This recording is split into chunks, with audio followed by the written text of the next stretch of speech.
ada berapa orang tabi'in datang Masjid Nabawi. Nampak seorang sedang mengajar. Sedang duduk mengajar. Bermakna kuliah-kuliah ini semua sudah ada zaman Nabi-Nabi yang ajar. Lepas wafat Nabi saja terus sahabat-sahabat carry on. Terus sahabat-sahabat adakan halakah-halakah di Masjid Nabawi. Ajar hadis Nabi, ajar Quran, ajar tafsir, ajar apa. Semua dah ada. Sejak zaman itu. Abu Hurairah sedang duduk mengajar berapa orang. Maka orang tanya, siapa ikut yo, siapa dia? Orang bilang, itulah Sayyidina Abu Hurairah, sahabat Nabi Abu Hurairah. Mereka ni pun tunggu. Setelah orang berlalu, maka dia jumpa, ya Sayyidina Abu Hurairah, engkau sahabat Rasulullah, sudikah engkau mengajarkan kami apa yang kau terima direct daripada Nabi? Abu Hurairah bilang, hadis ini kita boleh jumpa dalam kitab Bahrul Mazi kita dalam bab duka cita lepas kewafatan Nabi. Kita boleh jumpa dalam bab duka cita. Dari bab ini bab neraka, tapi masuk dalam bab riak pun dia, tetapi kita boleh jumpa hadis ini dalam bab duka cita lepas kewafatan Nabi. Maka di antara duka citanya lah Abu Hurairah nak sebut sampai dia pingsan. Jadi ulama mengatakan pingsannya tu dua sebab. Satu kerana berat benda yang nak dicakapkannya, satu kerana berat dia terkenang akan zaman ketika Nabi masih hadir dahulu. Jadi dua sebab dia pingsan. Maka orang bertanya, sudikah engkau cerita? Boleh, serta Abu Hurairah bilang.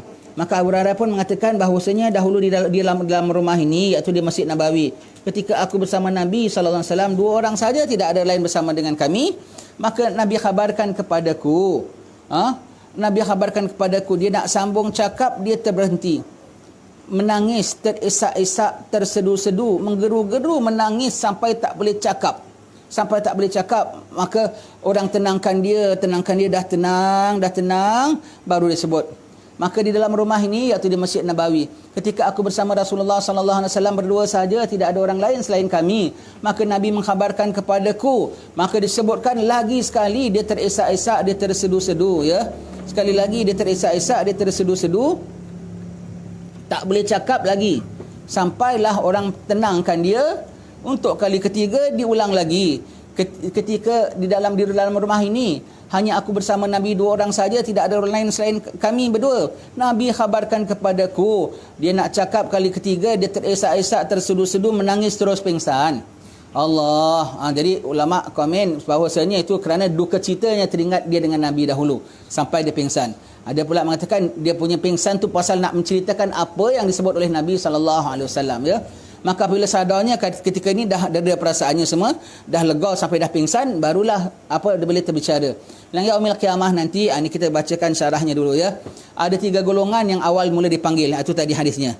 Awal barang yang diseru pada hari kiamat ialah seorang laki-laki yang telah menghimpunkan Al-Quran. Yang pertama.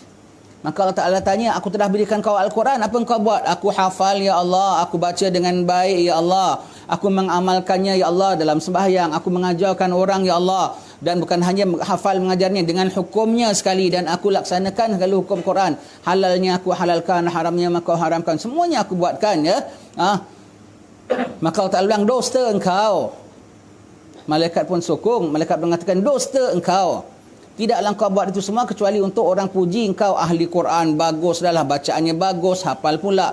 Dalam hafal mengajar pula, dalam mengajar mengamalkan pula, dan mengajar mengamalkan menghayati pula. Dan kau nak orang sebut, dan orang dah sebut pun, kat sini kau tak dapat apa-apa lagi. Agak-agaknya rasanya zaman sekarang belum ada yang kita jumpa orang yang standard macam itu. Yang ahli Quran seahli-ahlinya di reject oleh Allah Taala.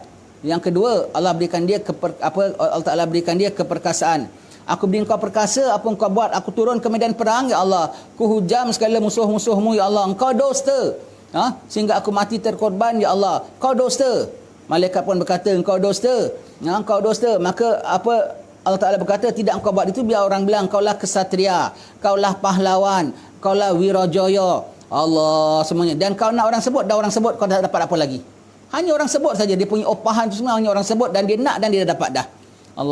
Allah, kita syarah biar orang bilang, wah ustaz ni rajin, ustaz ni kuat syarah, ustaz ni boleh kupas, ustaz ni Allah tak ingat penat.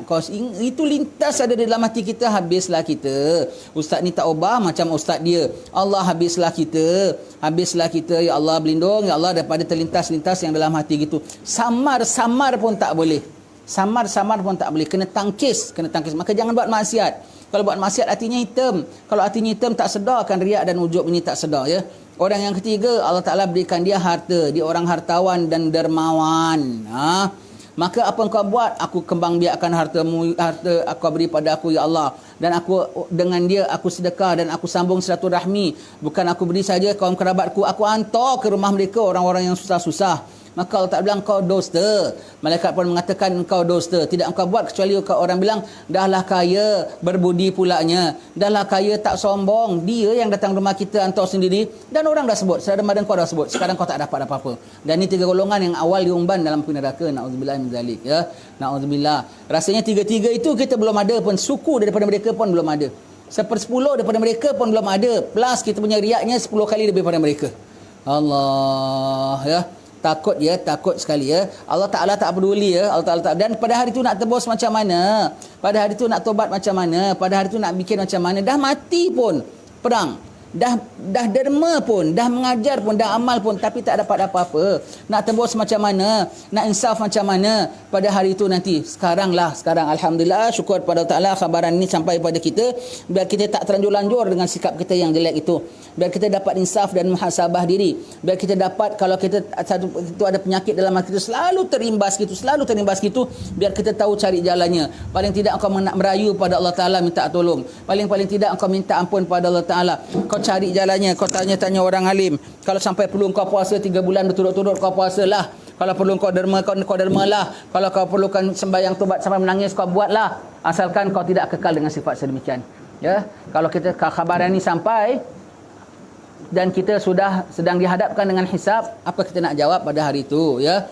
Syukur pada Allah Ta'ala, mudah-mudahan perkhabaran sampai pada kita ni dapat membuat kita insaf dan kita mengorak langkah, mengubah diri kita, menghilangkan segala imbasan-imbasan dalam hati kita yang penuh dengan riak itu.